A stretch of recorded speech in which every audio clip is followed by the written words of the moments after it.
आदरणीय धर्म प्रेमी सज्जनों, सादर नमस्ते।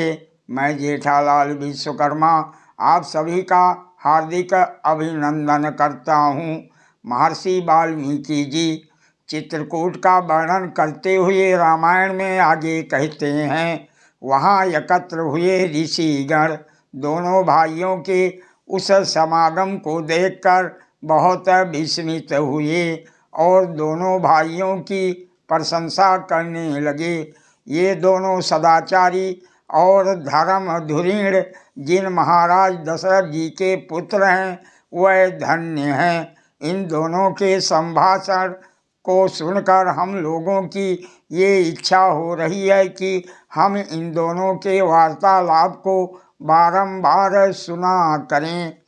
फिर रावण के वध के इच्छुक वह ऋषिगण एक स्वर में पुरुष सिंह भरत जी से कहने लगे, हे महाप्राज्य भरत, तुम महान कुल में उत्पन्न हुए हो, महायशस्वी और शुभ चरित्र से युक्त हो। यदि तुम अपने पिता को सत्यवादी और सुखी देखना चाहते हो तो जो कुछ राम कह रहे हैं उसी को स्वीकार करो। हम लोगों की ये हार्दिक इच्छा है कि श्री राम पिताजी के ऋण से अनिर्ण हों, क्योंकि माता कैकेयी के ऋण से मुक्त होकर ही महाराज दशरथ जी स्वर्गवासी हुए।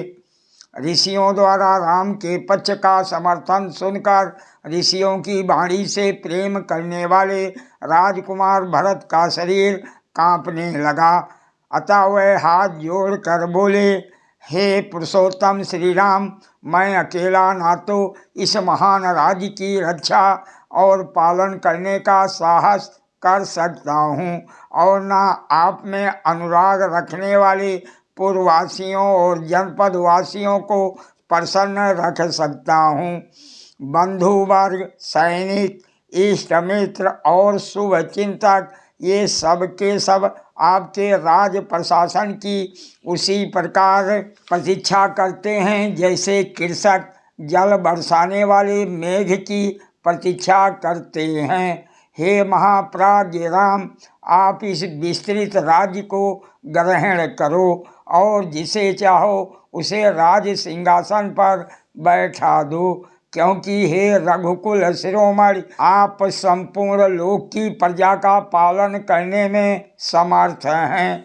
ये कहकर राजकुमार भरत जी अपने भाई के चरणों में गिर पड़े तथा बार बार प्रिय शब्दों में उनसे राज्य ग्रहण करने की प्रार्थना करने लगे।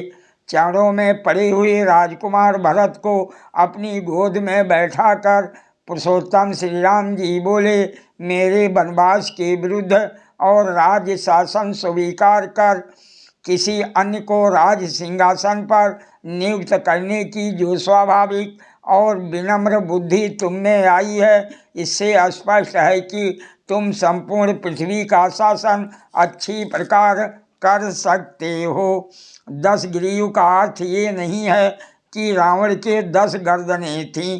रावण के एक सिर, 2 हाथ और 2 पैर ही थे। रावण का एक नाम दशानन भी था। कभी लोग अपने काव्य में पर्यायवाची शब्दों का प्रयोग करते ही हैं। सिंह का एक नाम पंचानन होता है, परंतु वस्तुतः सिंह का मुख एक ही होता है, 5 नहीं।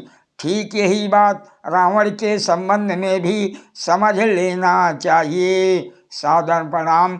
जय सिया राम जी की।